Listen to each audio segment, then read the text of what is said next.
All right, Rabbosai, good morning. We are going to, Emir Hashem, conclude Osnun Ches this morning in Tzidkas Hatzaddik, and we are picking up, in on page Kuf Mem Aleph, towards the end of Osnun Ches. So we actually left off on page Kuf Mem Aleph in the Bi'urei Chasidus on the right-hand column, but we're gonna skip this piece. He just brings another raya to his idea from the Gemara Maseches Sota. But instead, I want to use our few moments that we have together this morning, focusing on the left-hand paragraph. So page Kuf Mem Aleph, left-hand paragraph. So the Rebbe writes as follows: Ulefi hamavor la'el. So let's remember again, what Hatzaddik introduced us to was this idea, first of all, that a person could simultaneously be a tzaddik and a rasha. That area, again, using the definitions that we established in the last week, that Tzidkas and rishus is not an absolute state, but rather, again, in fact, they are kind of coexistent states. That in any given moment in life, I am both a tzaddik and both a rasha, reflective of my spiritual standing in different areas of life. So Rebbe goes on, he says, and that's why he says, again, remember, that even if I commit an avera b'shogeg, right, even if I commit an avera accidentally, there's still going to be liability for that act, because any avera that I commit is reflective of something which is in a state of disrepair inside of me. So because there is that disrepair, because there is that pegam, what the Rebbe called, therefore there is liability and there is responsibility for that, as opposed to thinking that because it's an accident, therefore by definition there's no responsibility. No, even when there's a shogeg, at the end of the day that highlights that something is misfiring inside of me. So we'll say now, let's pick up page Kuf Mem Aleph, the left-hand paragraph. Ulefi hamavor la'el. According to what we've learned, min ha'mechsholim bechaton misyam she'ir la'adam, yuchal hu ladas ulahavchin al yadam, mahim hadvarim ha'asurim she'einenu naki legamrei, mehem adayim memam gelibo. So this is incredibly powerful. The Rebbe here now discusses the incredible power of sin. Now, not the power of sin in a negative way, but it's going to sound strange, the power of sin in a positive way. You'll say, what does that mean?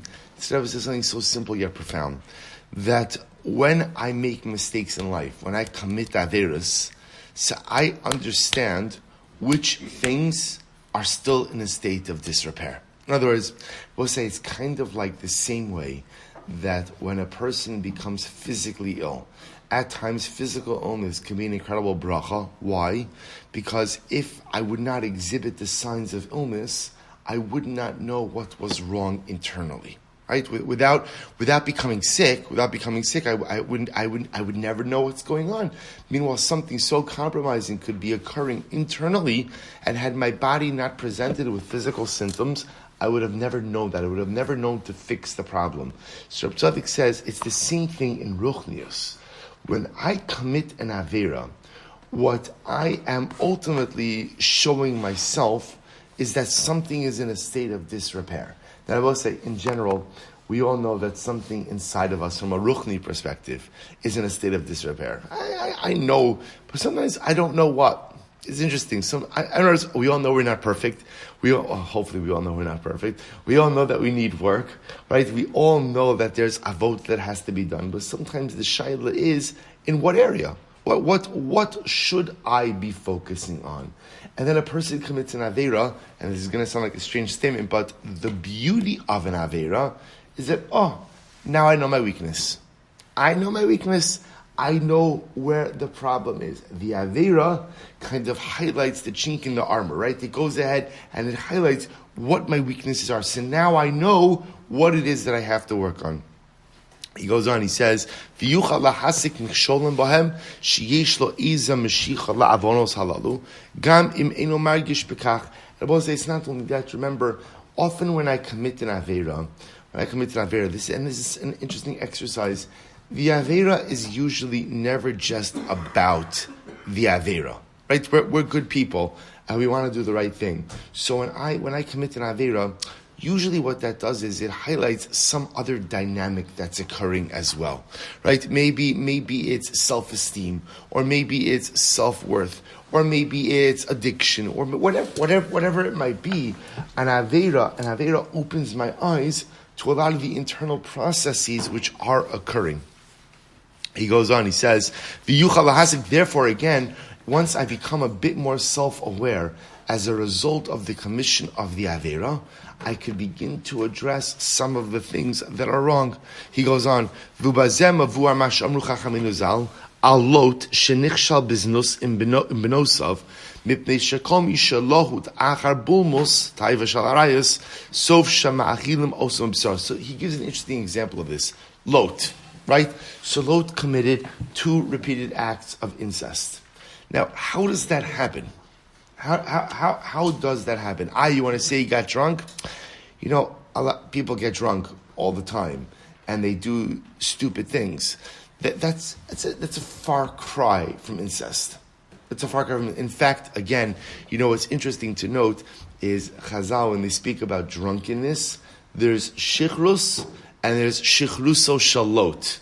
You could get drunk and you could get lot drunk, right? So lot drunk is what Chazal termed for like when you're so drunk that you don't even know the difference between right and wrong. Now, both say the truth is, those of us who have enjoyed a l'chaim, and maybe at times too many l'chaims, maybe on Purim or some other times, so we'll say there are certain things where no matter how drunk you are, it would not dawn on a normal person to do certain things. It just wouldn't. It just wouldn't.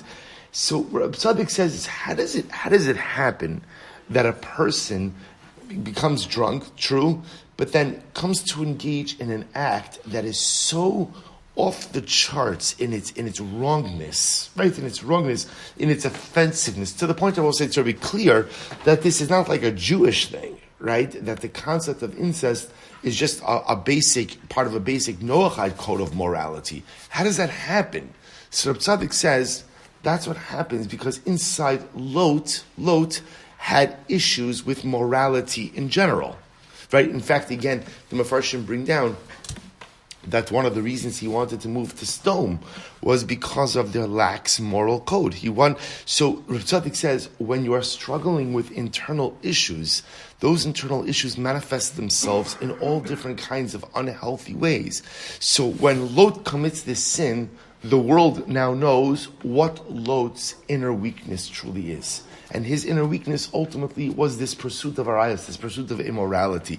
Rabbi Tzaddik is just using this as an example that a sin is not just a sin, but an avera is a manifestation of what's broken on the inside. Which I will say again, I just want to point out, according to Rabbi Tzaddik, and this is why an avera is a gift. I know that sounds strange, but an avera could be a gift. Because just like it's only when I get physically sick that I know what's happening inside of me, and so the physical symptoms are a gift. They show me what's broken, what needs repair, what needs to be addressed. When I commit an avera, not that we're encouraging it, but when I commit an avera, I know what's wrong inside of me. I know what's broken. I know what needs to be repaired. Lot commits these acts of incest. It becomes clear that he needs to go ahead and work on his moral code. I will say, by the way, I want to be clear. What immorality have we seen in Lot up until this point in time?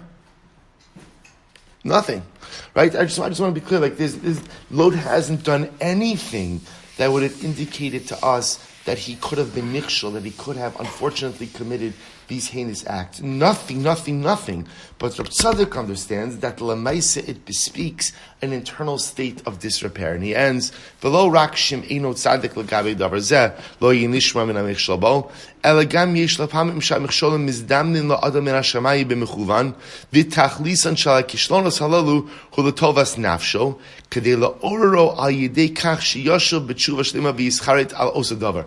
Now here, the way Reb Tzaddik ends, is he says something very interesting. He says, therefore, sometimes I will commit let me say it differently. Sometimes the Ribono Shel Olam will choreograph and orchestrate certain circumstances which will dafka lead me to sin in order to get me to wake up to inner realities. So we'll say, so sometimes I commit Averos, ultimately, again, because those Averos are representative of a state of inner dysfunction.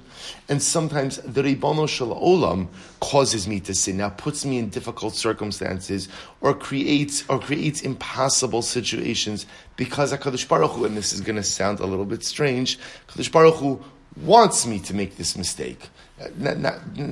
Don't misunderstand those words that I don't have free choice. I always have free choice. But Baruch Hu Kiviyachol creates these circumstances because He wants me to experience the failure.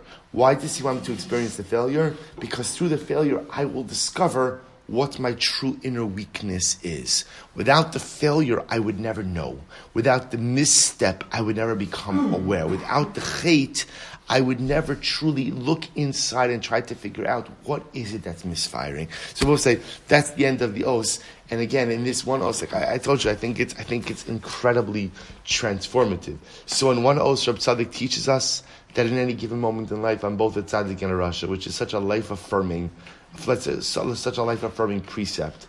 That nothing in life is absolute. That we're not absolute. I'm both a tzaddik and I'm both a rasha, which is good and it's bad. It's bad because I'm also a rasha, but it's also good because I'm not a total rasha. And Baruch Hashem, I have elements of tzidkus inside of me.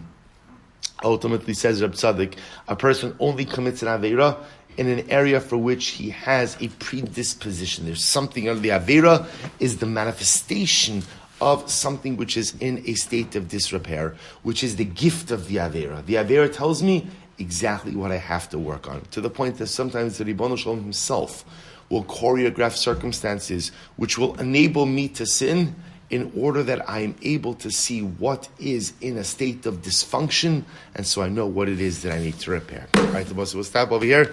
Shkoyach, we'll pick up Amir Tashem on Monday.